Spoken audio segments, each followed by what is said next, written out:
예원학교에 1986년부터 시간 강사로 출강하시고 1990년 3월 1일부터 전임 교사로 계시며 30년이 넘는 세월 동안 많은 후학들을 길러내셨습니다. 실력과 유머를 갖추시고 긴 세월 예원동산에서 어린 친구들에게 좋은 선생님이 되어주셔서 정말 감사했습니다. 더 아름다운 퇴임 이후의 시간을 맞이하시길 모든 예원인들이 한마음으로 기도드립니다. 입으로는 하나님의 사랑을 말하나 진정 사랑해야 하는 자신을 위한 탐욕으로 이웃에게 피해를 주며 허물며 타인의 생명까지 위협하는 요즘 저희 자신을 돌아봅니다. 나의 행동의 결과를 신중히 생각하며 친구에게, 이웃에게 진정한 사랑을 실천할 줄 아는 저희들, 배려하는 믿음의 소유자들 되게 하여 주옵소서. 스승의 기도 도종환. 날려보내기 위해 새들을 키웁니다. 아이들이 저희를 사랑하게 해주십시오. 당신께서 저희를 사랑하듯 저희가 아이들을 사랑하듯 아이들이 저희를 사랑하게 해주십시오. 저희가 당신께 그러하듯 아이들이 저희를 뜨거운 가슴으로 믿고 따르며 당신께서 저희에게 그러하듯 아이들을 아끼고 소중히 여기며 거짓 없이 가르칠 수 있는 힘을 주십시오. 아이들이 있음으로 해서 저희가 있을 수 있듯 저희가 있음으로 해서 아이들이 용기와 희망을 잃지 않게 해주십시오.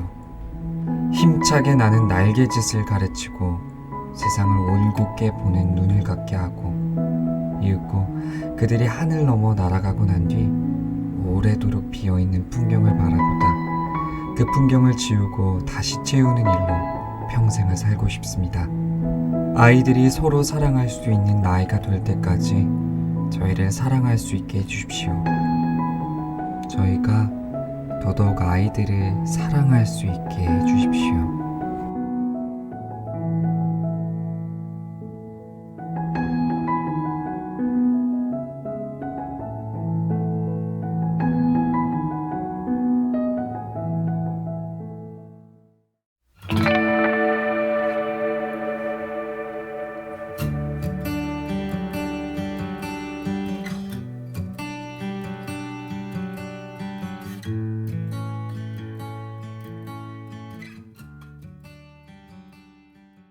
안녕하세요. 오늘은 7월 16일 금요일 2021년 예원학교 1학기 17번째 온라인 영상 금요 채플입니다. 정동을 묵상하다 12번째 시간이기도 하고요. 오늘 3학년들은 연기된 기말고사를 보고 있어요. 이 채플은 구글 클래스룸에서 1, 2학년들과만 드리는 시간입니다. 여러분들 지난 한 주 동안 기말고사를 치르느라 정말 고생이 많으셨어요. 오늘 채플은 어느덧 1학기 마지막 채플입니다. 학기의 마무리를 각자의 가정에서 잘 하고 계시나요? 예상하지 못했던 거리두기 4단계라는 어수선하고 걱정스러운 시간을 맞이하게 되었네요. 상황이 좋아지기만을 희망하며 서로 조심하는 것 외에 할 수 있는 것이 없는 우리들이지만 이학기에는 상황과 형편이 되어주기만 하면 가능한 현장에서 드리는 채플로 마련하고자 합니다. 한 학년 또는 한 학년의 2분의 1만이라도 일단 우리 신관 강당에서 금요 채플을 진행하고 그 현장 채플을 실시간으로 중계하여 다른 학년들은 교실이나 온라인 수업으로 만나도록 할 예정입니다. 예원의 채플이 조금씩 나은 방향으로 회복되어 갈 수 있도록 또 그 일에 여러분들이 마음과 정성으로 함께 해주시기를 기도해 주시고 참여해 주시기 바랍니다. 지난 7월 첫 주간 3학년 대면 수업 때 체육과에서는 3학년 반대항 얼티미트 대회를 진행했습니다. 한 주 동안 점심시간마다 이기고 지는 것을 떠나 체육과 선생님들과 선수 및 응원해준 친구들 덕분에 오래간만에 활기찬 예원의 모습을 볼 수 있었습니다. 고맙고 더 나은 2학기를 소망해봅니다. 예원학교는 오래전부터 월드비전에서 실시하는 사랑의 빵 모금운동에 꾸준히 참여해왔습니다. 월드비전으로부터 가장 모범적인 학교라는 감사도 받았었지요. 그러다 몇 해 전부터 교육부의 봉사시간 인정에 대한 방식이 변경되어 물품 기부 활동에 대한 봉사시간은 인정되지 않아 잠정적으로 중단된 상태였었는데요. 올해 창체부 선생님들께서 애써주신 덕분에 사랑의 빵 모금 운동이 희망학생의 자발적 참여로 다시 시작되었답니다. 1학기 말까지에 참여하신 분들은 다음과 같습니다.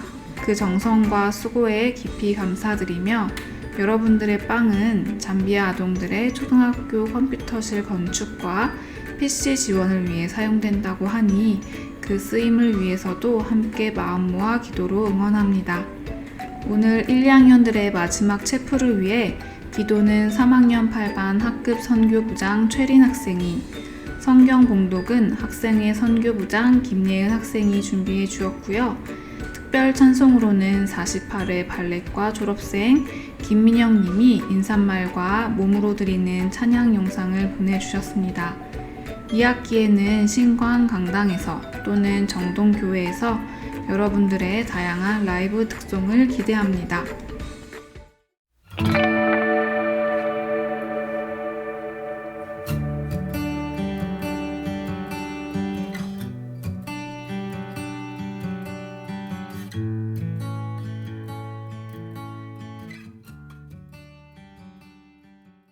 우리를 사랑으로 채워주시는 거룩하고 전능하신 하나님 아버지, 오늘도 은혜 가득한 하루를 시작하며 하나님께 기도드릴 수 있음에 감사드립니다.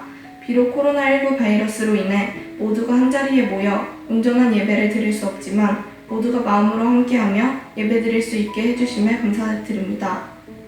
하나님, 어느덧 1학기의 모든 일정을 마치고 1학기의 마지막 채플입니다. 어려운 상황에도 불구하고 안전하게 1학기를 마무리할 수 있게 해주셔서 하나님의 은혜와 사랑과 기쁨에 감사드립니다. 한 학기 동안 많은 학사 일정의 변화와 이전과 다른 수업 환경에도 저희를 위해 힘써주신 선생님들께 언제 어디서나 하나님의 보호와 은총을 얻게 하시고 존귀함을 위해 기도드립니다. 선생님들께서 항상 저희를 위해 애써주시고 사랑으로 가르쳐주심에 늘 감사드립니다. 어려운 상황 속에서 고군분투하며 한 학기를 잘 마친 예원학교 학생들을 위해 삶 속에서 하나님의 함께하심과 형통함을 경험케 하시고 증인되게 기도드립니다. 복잡한 상황 속에서 각자 한 해를 시작하고 새 학기에 접어들며 자기 자신과의 다짐과 그때의 마음을 잊지 않고 성취되게 하옵시고 한 학기를 되돌아보며 만족스러운 것과 후회하는 일 모두 앞으로의 발걸음에 견고한 밑바탕이 될 수 있도록 인도해 주세요.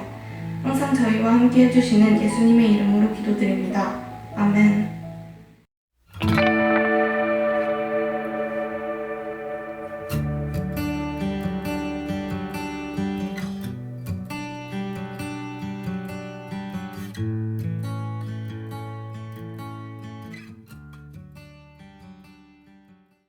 슬프다 내 상처여 내가 중상을 당하였도다. 그러나 내가 말하노라 이는 참으로 고난이라 내가 참아야 하리로다. 내 장막이 무너지고 나의 모든 줄이 끊어졌으며 내 자녀가 나를 떠나가고 있지 아니하니 내 장막을 세울 자와 내 휘장을 칠 자가 다시 없도다. 우리 하나님의 말씀입니다. 아멘.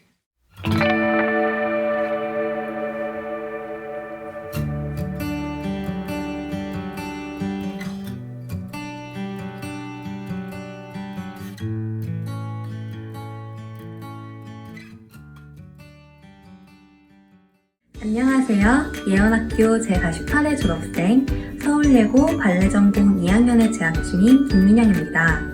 제가 너무 좋아했던 예원학교 예배에 이렇게 함께할 수 있게 되어서 기쁩니다. 코로나로 인해 예원학교 생활이 많이 달라졌죠. 전처럼 자유로운 활동은 어려워도 여러분 모두 예원봉산에서 행복한 기억들을 안고 가시길 바랄게요. 저는 지금 정동길과 예원학교가 그리워요. 이 멋진 시간을 충분히 누리시길 바랄게요. 중학교 2학년 때 교회에서 드린 저의 춤을 보실 텐데요. 여러분의 달란트가 귀한 예배가 되길 바래요. 제가 예원학교에 다닐 때 저를 성장시켜주신 모든 선생님들 너무 보고 싶어요. 선생님과 학생 여러분들을 위해 기도할게요. 감사합니다.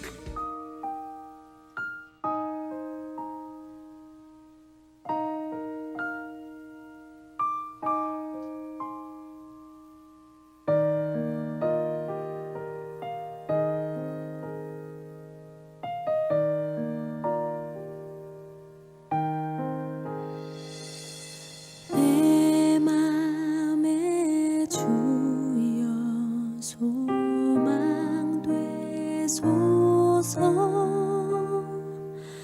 주 없이 모든 일 헛되어라. 밤에나 낮에나 주님 생각, 잘 때나 깰 때 함께 하소서.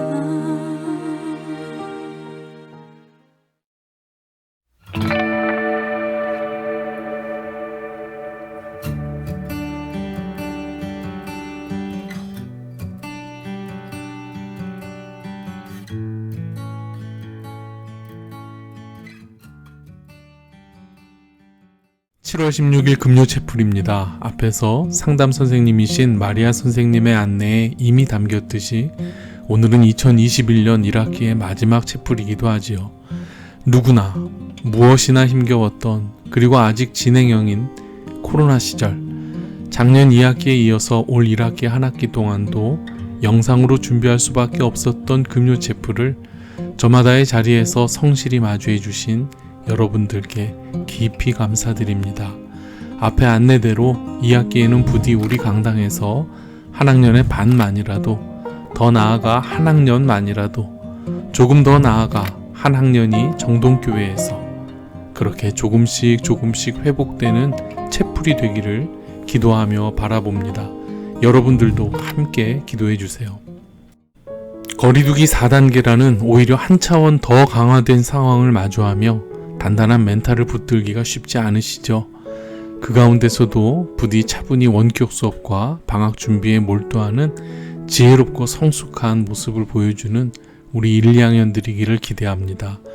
이럴 때일수록 되새겨보는 지혜로운 격언이 있지요. 출처를 알 수 없는 예화이긴 하지만 그 옛날 성서의 이스라엘 다윗왕 때 이야기라고들 합니다. 다윗왕이 어느 날 귀한 반지에 새길 문구를 위해 신하들에게 명령합니다. 어느 시대에도 어느 장소에서도 유효한 가장 지혜로운 문구를 마련해오라. 몇 번 퇴짜를 맞은 신하들이 골머리를 앓다가 다윗의 아들이었던 지혜로운 왕자 솔로몬에게 찾아갔다지요. 그 까다로운 질문에 끙끙 앓는 노신하들을 위해 솔로몬이 이렇게 속삭였다 합니다. 이 또한 지나가리라. 우리의 당황스러운 상황들도, 그리고 이 역병의 시절도 모두 이 격언 앞에 세워보면 생각만큼 큰일이 아닐 수도 있답니다. 이 또한 지나가리라. 기말고사 전 정신없는 중에 채플을 잘 들으셨을까요? 유튜브나 구글에서 다시 찾아보셔도 좋겠는데요. 우리는 지난 채플에서 성공의 성당과 성가 수녀원을 살펴보며 성공의 정신인 비아 메디아, 곧 중도의 길에 대해 함께 생각해 보았었답니다. 우로나 좌로나 치우치지 말라는 여호수아서의 말씀과 함께 강화읍 성당까지 구경하면서 균형과 중용에 대한 생각을 이어가 보았습니다. 정동에는 근대 유산이라 할 수 있는 이야기들이 참 많이 있는데요. 우리의 근대가 자발적으로 진행되었다기보다는 강제로 옮겨진 이식된 근대에 가깝기에 기쁨보다는 슬픔과 억울함과 분노가 더 앞서는 감정이기도 합니다. 오늘은 여기 구 러시아 공사관에서 출발해 볼까 합니다. 우리 학교 교문 앞 모퉁이에 구 러시아 공사관이라는 표지가 있고 따라 올라가다 보면 지금은 이렇게 공사 중에 있지만 다들 역사 교과서 등에서 한 번씩은 보았을 옛 러시아 공사관 전망탑이 보입니다. 정동에 남은 오래된 러시아의 흔적, 아관파천이라는 한자어로 정리되어 기록된 구한말 고종의 흔적이기도 합니다. 역사 시간에 배운 대로 러시아에게 부동항은 생존의 문제였고 그들은 얼지 않는 항구를 찾아 끊임없이 아래로 내려오면서 비옥한 땅을 무력으로 점령하는 확장 정책을 펴오곤 했습니다. 이러한 러시아의 행보가 고와 보일 리 없던 서유럽 국가들, 그 중에서도 영국과의 마찰이 가장 심했다지요. 두 나라의 주요 격전지는 발칸반도와 중앙아시아, 중국과 동아시아로 이어집니다. 1860년 러시아는 베이징 조약으로 만주에서 영향력을 확대하고 연해주를 획득하여 블라디보스톡을 극동 진출의 교두보로 삼게 되죠. 러시아가 조선과 만주를 차지하려는 노골적인 의도를 드러내자 1883년 영국이 먼저 조선과 수교해버렸고 다급해진 러시아는 청에서 영사관으로 근무 중인 베베르를 조선에 급히 보내 1884년 조선과 러시아 사이에 통상조약을 맺게 합니다.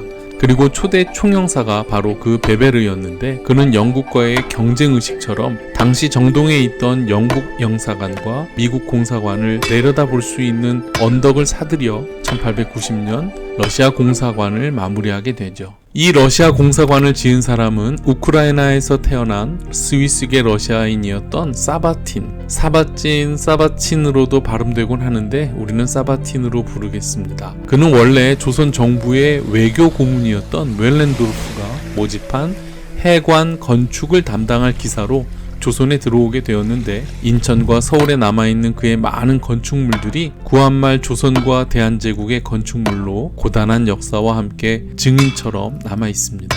오늘은 그 중에서 러시아 공사관을 조금 더 살펴보려 하는데요. 공사관은 부지 2만 제곱미터로 본관 외에 서기관 관사, 각종 주거동, 주방동, 세탁동, 경비동 및 마구간까지 있어서 그 규모를 짐작해 볼 수 있습니다. 게다가 정문에는 러시아 게이트 혹은 아문이라 부르는 붉은 벽돌로 만든 지금의 독립문을 닮은 문이 있었습니다. 모두 사바틴의 건축물인데요. 그때의 공사관은 한국 전쟁으로 사라진 본관 외에 유일하게 남은 3층 전망탑만 1970년대에 수리하여 지금의 모습이 되었습니다. 을미년의 끔찍한 일, 곧 잘잘못을 넘어 한 제국의 왕비였던 황후를 살해하는 일본의 잔혹한 명성황후 시해 사건이 일어날 때 사바틴은 바로 그 현장에 있었던 증인이기도 했습니다. 사바틴은 러시아 육군 유년학교 공병과 출신으로 중국 상해에서 활동하다 23살이 되던 1883년에 우리나라에 오게 됩니다. 인천에서 벽돌 제조와 토목 기사로 일하며 인천 해관 청사, 세창양행 사택 등을 건설하고 조선 정부의 관문각이라는 관아의 설계 및 공사 총괄을 맡게 되는데 조선 관료들과의 마찰로 공사가 부실해지자 다시 인천 해관으로 돌아가죠. 그때 그를 좋게 보았던 고종의 발탁으로 조선 정부에 고용되는데 정작 맡은 일은 왕실 호위에 대한 일이었습니다. 그는 1895년 10월 8일 명성황후가 건천궁에서 일본인들에게 희생될 때 비극의 현장을 목격하게 됩니다. 일본이 급파한 미우라 공사의 만행이었던 이 일을 일본은 대원군의 음모로 몰아가려 시도했으나 미국 교관 다이 장군과 함께 현장을 목격한 사바틴의 증언이 있어 실패하게 됩니다. 을미년 다음 해 1896년 2월에 고종이 일본인들에게 둘러싸인 경복궁을 빠져나와 러시아 공사관으로 몸을 피했고 1년하고도 9일 후에 경운궁으로 돌아가기 전까지 그 몸을 맡겼던 곳이 이제는 부서지고 그 전망탑만 남은 여기 옛 러시아 공사관 어디쯤이었을까요? 일본에게 나라를 뺏기고 수모를 당한 역사 앞뒤로 숱한 강대국의 힘겨루기에 이리저리 휘둘리던 조선의 슬픔이 아관 파천 네 글자에도 새겨져 있습니다. 오늘 성경 말씀의 예레미야는 기원전 6세기 자신의 조국 남유다의 멸망을 눈물을 흘리며 예언하던 예언자였습니다. 정신을 못 차리는 남유다의 정치 지도자들과 혼란한 시대의 길을 잃은 그 백성들을 꾸짖으면서도 나라를 잃은 슬픔과 그 회복을 선포한 선지자이지요. 슬프다 내 상처여 내가 중상을 당하였도다. 그러나 내가 말하노라 이는 참으로 고난이라 내가 참아야 하리로다. 내 장막이 무너지고 나의 모든 줄이 끊어졌으며 내 자녀가 나를 떠나가고 있지 아니하니 내 장막을 세울 자와 내 휘장을 칠 자가 다시 없도다. 예레미야가 느낀 상처와 중상, 참아야 했던 고난, 무너지는 장막과 끊어지는 줄, 떠나가고 잃어버린 사람들을 탄식하는 그의 음성이 여기 이 러시아 공사관 앞에서 120여 년 전 우리의 사건으로 되새김질되곤 합니다.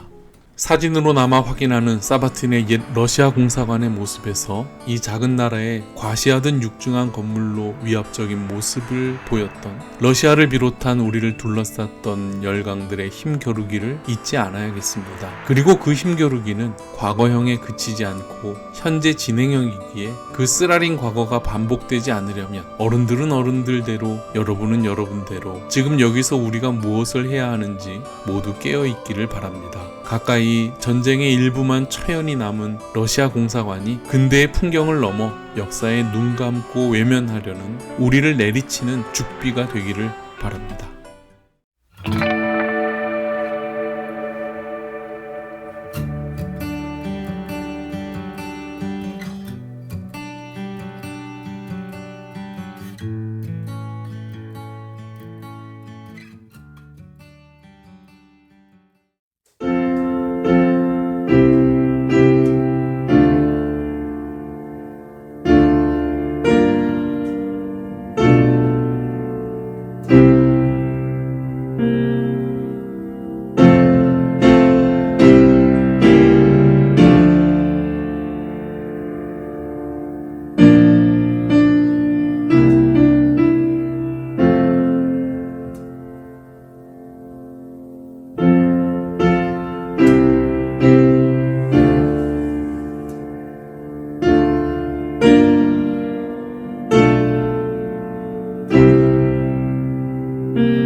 현재를 살되 과거를 잊지 않으며 미래의 소망을 잃지 않는 사람들, 모든 예언인들 위해, 특별히 오늘 1학기 마지막 채플 앞에 머리 숙인 1, 2학년들, 그 아름다운 주님의 딸들과 아들들 위해 성부 하나님의 사랑과 성자 예수 그리스도의 은혜와 성령 거룩한 영의 동행하심이 남은 한 주간 그리고 방학 기간 동안에도 그들과 함께 하여 주시기를 간절히 축원하옵나이다.